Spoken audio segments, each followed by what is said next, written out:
அஸ்ஸலாமலைக்கும். Hi friends, எல்லாரும் எப்படி இருக்கீங்க? அல்ஹம்துலில்லாஹ், நானும் ரொம்ப நல்லா இருக்கேன். இந்த வீடியோ என் பொண்ணோட பர்த்டேக்கு எடுத்த வீடியோ. அன்னைக்கு ஃபுல்லா நான் என்ன ப்ரிப்பேர் பண்ணேன்னு வீடியோக்குள்ள போய் பார்க்கலாம். பர்த்டேக்கு முந்தைய நாள் நான் குலோப் ஜாமுன் செஞ்சுட்டேன். நான் எப்பவுமே ஜிஆர்பி குலோப் ஜாமுன் தான் வாங்குவேன். அது ரொம்ப டேஸ்டாவும் இருக்கும், சாப்பிடறதுக்கு கிரீமியாவும் இருக்கும், ஹல்வா கன்சிஸ்டன்சில இருக்கும். ஜிஆர்பி குலோப் ஜாமுன் வாங்கினா டப்பாவும் ஃப்ரீயா கிடைக்குது. குலோப் ஜாமுன் மாவு எடுத்து கொஞ்சமா வெதுவெதுப்பான பால் சேர்த்து கெட்டியான பதத்துக்கு கலக்கிட்டு ஒரு ஸ்பூன் நெய் சேர்த்து நல்லா கலக்கி வச்சிடுங்க. அது வரைக்கும் நம்ம சக்கரை பாகு ரெடி பண்ணிக்கலாம். ஒரு பாத்திரத்துல 2.5 கிளாஸ் தண்ணி போட்டு 2 கிளாஸ் சக்கரை போட்டு நல்லா கொதிக்க விடுங்க. ஒரு 10 நிமிஷம் கொதிச்ச பிறகு ஸ்டவ் ஆஃப் பண்ணிடுங்க. நெய் போட்டு கலக்கி வச்ச குலோப் ஜாமுன் மாவுல சின்ன சின்னதா எடுத்து ரவுண்ட் ஷேப்ல செஞ்சு வச்சுக்கோங்க. விரிசல் வராத மாதிரி நல்லா அழுத்தி ரவுண்ட் ஷேப்ல எல்லாமே செஞ்சுட்டு கடாயில எண்ணெய் சூடானதும் ஒரு 5 போட்டு ஃப்ரை பண்ணிக்கோங்க. அடுப்பு சிம்ல வச்சு ஃப்ரை பண்ணுங்க, ஏன்னா ஜாமுன் சீக்கிரமா கலர் சேஞ்ச் ஆயிடும். எல்லா சைடும் நல்லா சூடாகிற மாதிரி நல்லா கிளறிட்டே இருங்க. எல்லா சைடும் கோல்டன் ப்ரௌன் வந்த பிறகு எடுத்துட்டு செஞ்சு வச்ச சக்கரை பாகு கொஞ்சம் வெது வெதுப்பா இருக்கணும். அந்த நேரத்துல ஃப்ரை பண்ண ஜாமுன் போட்டு ஒரு வாட்டி மிக்ஸ் பண்ணி விடுங்க.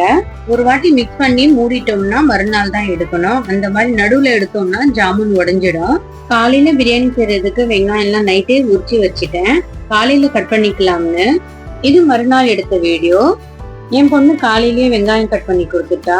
எங்க அம்மா தக்காளி, புதினா, கொத்தமல்லி எல்லாமே கிளீன் பண்ணி கட் பண்ணி கொடுத்துட்டாங்க. நான் காலையிலேயே போய் ஒரு 2 கிலோ சிக்கன் வாங்கிட்டு வந்துட்டேன், சிக்கன் பிரியாணி செய்யலாம்னு. சிக்கனை ஒரு 4-5 தண்ணியில வாஷ் பண்ணிட்டு கடைசியா உப்பு மஞ்சள் போட்டு வாஷ் பண்ணி வச்சிருக்கேன். பாதி சிக்கன் 65 எடுத்து வச்சிருக்கேன், பாதி சிக்கன் பிரியாணிக்கு எடுத்து வச்சிருக்கேன். எப்பவும் பிரியாணி செய்யும் போது இஞ்சி பூண்டு ஃப்ரெஷ்ஷா அரைச்சு போட்டோம்னா பிரியாணி டேஸ்ட் ரொம்பவே அதிகமா இருக்கும். சிக்கன் 65க்கு மசாலா தடவிக்கலாம். 1 கப் தயிர், சக்தி மசாலா மிளகாய் தூள் 2 ஸ்பூன், இஞ்சி பூண்டு 2 ஸ்பூன், உப்பு, சிக்கன் மசாலா 2 ஸ்பூன் எல்லாமே போட்டு நல்லா மிக்ஸ் பண்ணி விடுங்க. சிக்கன்ல தயிர் போடுறதுனால ஃப்ரை பண்ணும் போது எண்ணெயிலயும் ஒட்டாது, ரொம்ப சாஃப்டாவும் இருக்கும் சாப்பிடுறதுக்கு. மேரினேட் பண்றதுக்கு ஒரு 3 மணி நேரம் நான் ஃப்ரிட்ஜ்ல கீழே தான் வச்சிருக்கேன். நான் எப்போ பிரியாணி செய்யும் போதும் நான் யூனிக் பாஸ்மதி ரைஸ் தான் யூஸ் பண்ணுவேன். அதோட பிளேவரும் நல்லா இருக்கும், அரிசியும் நல்ல நீளமாவும் இருக்கும். நான் 1.5 கிலோ அரிசி எடுத்திருக்கேன். 1.5 கிலோ அளந்து பார்த்தா 5 கிளாஸ் வருது.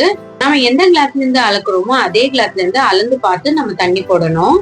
இப்ப பாஸ்மதி ரைஸை உடைக்காம 2 வாட்டி நல்லா தண்ணியில கழுவிட்டு 3வது தண்ணி நல்ல தண்ணி போட்டு ஊற வச்சிடுங்க. இப்போ ஒரு அகலமான பாத்திரத்துல 350 கிராம் ரீஃபைண்ட் ஆயில் போட்டு எண்ணெய் சூடானதும் பட்டை, லவங்கம், ஏலக்காய் போட்டுக்குங்க. 1/2 கிலோ வெங்காயம் நீளமா கட் பண்ணது, 10 பச்சை மிளகாய் போட்டு 3 ஸ்பூன் உப்பு போட்டு நல்லா வதக்கி விடுங்க. வெங்காயம் வதக்கிறதுக்கு கொஞ்சமா உப்பு போட்டா போதும். அதுக்கப்புறமா டேஸ்ட் பாக்குறதுக்கு கடைசியா நம்ம உப்பு காரம் எல்லாம் செக் பண்ணிக்கலாம். ஃப்ரெஷ்ஷா அரைச்ச இஞ்சி பூண்டு விழுது போட்டு பச்சை வாசனை போற வரைக்கும் நல்லா வதக்கி விடுங்க. அதுக்கப்புறமா கட் பண்ண 1/2 கிலோ தக்காளி போட்டுக்கலாம். நல்லா தக்காளி மசியணும், அது வரைக்கும் நல்லா வதக்கி விடுங்க. இப்போ மஞ்சள் போட்டு கழுவி வச்சு சிக்கனை போட்டு நல்லா மிக்ஸ் பண்ணி விடுங்க. 3 ஸ்பூன் சக்தி மசாலா மிளகாய் தூள் போட்டுக்குங்க. 1.5 கிலோ சிக்கன் பிரியாணிக்கு 2 லெமன் பிழிஞ்சு வச்சுக்கோங்க. பிழிஞ்ச லெமனும் போட்டு 1/2 பாக்கெட் தயிர் போட்டுக்குங்க. எல்லாமே போட்டு நல்லா மிக்ஸ் பண்ணி விடுங்க. பிரியாணிக்கு இஞ்சி பூண்டு, லெமன், தயிர் இந்த 3 தான் நல்ல பிளேவரை கொடுக்கும். நான் இந்த கிளாஸ்ல 5 கிளாஸ் அரிசி எடுத்திருக்கேன். நான் இப்போ 8 கிளாஸ் தண்ணி போட்டிருக்கேன். நம்ம எவ்வளவு தண்ணி கம்மியா போடுறோமோ அவ்வளவு நல்லா உதிரியா வரும். 1 கட்டு புதினா, 1/2 கட்டு கொத்தமல்லி கிளீன் பண்ணி கட் பண்ணி வச்சிருக்கேன், அதுவும் சேர்த்துட்டு மிக்ஸ் பண்ணி விடுங்க. தண்ணி கொதிக்கிற வரைக்கும் நம்ம தயிர் பச்சடி ரெடி பண்ணிக்கலாம். வெங்காய பச்சடிக்கு வெங்காயம் சின்னதா கட் பண்ணி வச்சிருக்கேன், அதே மாதிரி பச்சை மிளகாவும் சின்னதா கட் பண்ணி வச்சிருக்கேன். கொத்தமல்லி கொஞ்சமா சேர்த்து உப்பு போட்டு தயிர் கொஞ்சம் அதிகமாவே சேர்த்து நல்லா மிக்ஸ் பண்ணி விடுங்க. தயிர் பச்சடியை பிரியாணி கூட இல்லாம அப்படியே சாப்பிட்றதுக்கு எனக்கு ரொம்ப பிடிக்கும். இப்போ பிரியாணி மசாலாவோட தண்ணியும் கொதிச்சிருச்சு. அரிசியோட தண்ணியை நல்லா வடிகட்டிடுங்க. நல்லா வடிகட்டிட்டு தான் போடணும். இப்போ அரிசி போட்டுக்கலாம். அரிசி போட்ட பிறகு ஒரு வாட்டி கிளறிட்டு மூடிடுங்க. கொஞ்ச நேரம் கழிச்சு மறுபடியும் மிக்ஸ் பண்ணி விடுங்க. இப்போ பாருங்க, அரிசியும் தண்ணியோட பதமும் கரெக்டா வந்திருக்கு. இந்த நேரத்துல நம்ம நெய் போட்டு தம் போட்டுக்கலாம். நான் லைட்டா தான் ஆரஞ்சு கலர் போட்டிருக்கேன், உங்களுக்கு கலர் வேண்டாம்னா நீங்க ஸ்கிப் பண்ணிடுங்க. நெய் போட்டு ஒரு காட்டன் துணியால தம் போட்டு மேல வெயிட் போட்டு 10 நிமிஷம் அடுப்பு சிம்ல வச்சிருங்க. இப்போ ஃப்ரிட்ஜ்ல இருந்து மேரினேட் பண்ண சிக்கனை எடுத்து ஃப்ரை பண்ணிட்டேன். நல்லா கோல்டன் ப்ரௌன் வந்த பிறகு எடுத்துருங்க. இப்போ பிரியாணியும் ரெடி ஆயிடுச்சு. இப்போ அடுப்புல இருந்து கீழே இறக்கி வச்சுக்கலாம். நாம கரெக்டான அளவு தண்ணி போட்டோம்னா நல்லா உதிரி உதிரியா அரிசியும் உடையாம நல்லா சூப்பரா வரும். பிரியாணி பார்க்கவே ரொம்பவே சூப்பரா இருக்கு. நான் எப்பவுமே நல்ல நாள், வெள்ளிக்கிழமை, பசங்களுக்கு பிறந்த நாள், அந்த மாதிரி நாட்கள்ல சாப்பாடு எப்பவுமே நான் வெளியில கொடுத்துருவேன். அந்த மாதிரி சிக்கன் பிரியாணி, சிக்கன் 65, தயிர் பச்சடி, குலோப் ஜாமுன் எல்லாமே எடுத்து வச்சுட்டேன். வீட்டுக்கு ஒரு பொண்ணு வரும், அந்த பொண்ணு வந்து வாங்கிட்டு போயிடும். பசங்களுக்கும் போட்டு கொடுத்துட்டு நானும் சாப்பிட உட்காந்துட்டேன். நைட்டு செஞ்சு வச்ச குலோப் ஜாமுனும் சக்கரை பாகுல நல்லா ஊறி இருக்கு, நல்லா சாஃப்டாவும் இருக்கு. அதுக்கப்புறமா எனக்கும் அம்மாவுக்கும் பிரியாணி போட்டு கொடுத்துட்டு நானும் சாப்பிட உட்காந்துட்டேன். பிரியாணி டேஸ்ட் வேற லெவலா இருந்தது. எங்க அம்மாவும் சாப்பிட்டு பார்த்துட்டு ரொம்ப நல்லா இருக்குன்னு சொன்னாங்க. சாப்பிட்டு முடிச்சுட்டு என் பொண்ணுக்கு ஜடை போடலாம்னு முதல்ல தலை ஃபுல்லா சிக் வாரிட்டேன். பிரெஞ்ச் பிளேட் வேணும்னு சொல்லிட்டு இருந்தா, அதான் போடலாம்னு. அதுக்கு முதல்ல சைடு வடுவு எடுத்துட்டு லெஃப்ட் ஹேண்ட் சைட்ல கொஞ்சமா முடி எடுத்து அதுல இருந்து இன்னும் கொஞ்சம் முடி எடுத்துட்டு 3ஆ பிரிச்சுட்டு ஜடை போட்டுட்டே வாங்க. ஜடை போட போட சைட்ல இருந்து முடி எடுத்துட்டே இருக்கணும். அதே மாதிரி இந்த ஜடை போடும்போது சிக்கும் விழும். அதே மாதிரி சிக்கும் வாரிட்டே எடுத்துட்டே வாங்க. சைடு பை சைடா கொஞ்சம் கொஞ்சமா முடி சைட்ல இருந்து எடுத்துட்டே இருக்கணும். இப்போ இந்த சைட்ல கொஞ்சமா முடி எடுத்து வாரிட்டு சுருட்டிக்குங்க. இப்போ 2 சைடு முடியும் சேர்த்துட்டு பெரிய கிளிப் இருந்தா போட்டுட்டு சிக்கு இருந்தா வாரிடுங்க. இந்த ஜடைக்கு நீங்க ஃப்ரீ ஹேர் கூட விடலாம், அப்படி இல்லைன்னா நீங்க ஜடை போட்டு கூட விடலாம். நான் ஃப்ரீ ஹேர் விட்டுருக்கேன். இந்த ஜடை பிரெஞ்ச் பிளேட் எப்படி இருக்குன்னு எனக்கு கமெண்ட் பண்ணுங்க. என் பையன் அவளோட தங்கச்சிக்கு ஷூ ஆர்டர் பண்ணி கிஃப்ட் கொடுத்துருக்கான். ஷூ ரொம்ப நல்லா இருக்கு, குவாலிட்டியும் சூப்பரா இருக்கு. அவளோட அண்ணன் வாங்கி கொடுத்த கிஃப்ட் அவளுக்கு ரொம்பவே பிடிச்சிருந்தது. ஈவினிங்கா ஹஸ்பண்ட் கேக் வாங்கிட்டு வந்தாரு, மேங்கோ ஃபிளேவர் கேக். ரொம்பவே நல்லா இருந்தது பார்க்கவே. என் பொண்ணுக்கு கேக் ரொம்பவே பிடிச்சி போச்சு, அவங்க அப்பா வாங்கிட்டு வந்தது. பர்த்டேக்கு அவளுடைய ஃப்ரெண்ட்ஸ் எல்லாம் இன்வைட் பண்ணியிருந்தா, அவங்க எல்லாரும் வந்திருந்தாங்க.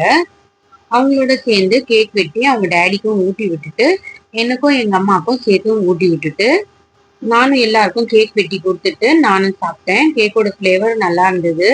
என் பொண்ணுக்கு சில்வர்ல ரிங்கு கேட்டிருந்தா. என் பையனுடைய பர்த்டேக்கு அவங்க பாட்டி வாங்கி கொடுத்தாங்க. அப்போதுல இருந்து சில்வர் ரிங்கு வேணும்னு கேட்டுட்டு இருந்தா. சரின்னு அவ பர்த்டேக்கு வாங்கி தரேன்னு சொல்லியிருந்தாங்க. சில்வர்ல ரிங் வாங்கி தர அவங்க பாட்டி ஜுவல்லரி ஷாப்க்கு போலாம்னு சொல்லிட்டு இருந்தாங்க. சரி, இனி எல்லாரும் சேர்ந்து ஜுவல்லரி ஷாப்க்கு கிளம்பிட்டோம். ஒரு 3-4 ரிங் டப்பா காட்டிட்டு இருந்தாங்க. அவளுக்கு பிடிச்ச மாதிரி டிசைன் கிடைக்கவே இல்லை. அதுக்கப்புறமா கடைசியா ஒரு டப்பா காமிச்சாங்க, அதுலதான் ரிங் கிடைச்சது. ஒண்ணுதான் வாங்குற மாதிரி ஐடியா இருந்தது. அவளுக்கு 2 ரிங்கு பிடிச்சிருந்தது. நம்ம பட்ஜெட்குள்ளேயும் 2 ரிங்கு கிடைச்சிருச்சு. நிறைய டிசைன்ஸ் பார்த்தோம். டிசைன்ஸ் நல்லா இருந்தா ரிங் சைஸ் சின்னதா இருக்கு, ரிங் சைஸ் பெருசா இருந்தா டிசைன் நல்லா இருக்க மாட்டேங்குது. எப்படியோ 2 டிசைன் கிடைச்சிருச்சு. என் பொண்ணுக்கு வாங்கின 2 டிசைன்ஸும் எப்படி இருக்குன்னு கமெண்ட் பண்ணுங்க. எங்க ரிலேஷன்ஸ்ல குழந்தை பிறந்திருக்கு. அந்த குழந்தைங்க கோல்டு ரிங்ல பாக்கலாம்னு பாத்துட்டு இருந்தேன். குழந்தைக்கு ஏத்த மாதிரி ஒரு டிசைன் கிடைச்சது, அதுவும் வாங்கிட்டோம். கோல்டு ரேட் தான் அதிகமாயிட்டே போகுது. வருங்காலத்துல எப்படிதான் வாங்க முடியும்னு தெரியல. ஆனா கலெக்ஷன் பாத்தீங்கன்னா எல்லாமே சூப்பரா இருக்கு. என் பொண்ணுக்கு பிடிச்ச மாதிரி 2 சில்வர் ரிங் வாங்கிட்டு வீட்டுக்கு வந்துட்டோம். என் பொண்ணோட ஃப்ரெண்டு அவளுக்கு ஒரு கிஃப்ட் கொடுத்திருந்தா, அது ஓபன் பண்ணி பார்த்துட்டு இருந்தா. ஓபன் பண்ணி பார்த்தா ஒரு குட்டி நிலா லேம்பு, ரொம்ப பாக்குறதுக்கு ரொம்பவே அழகா இருந்தது. அதுக்கப்புறமா அது கூட ஒரு டிஷர்ட்டும் வாங்கி கொடுத்திருந்தா ஒயிட் கலர்ல.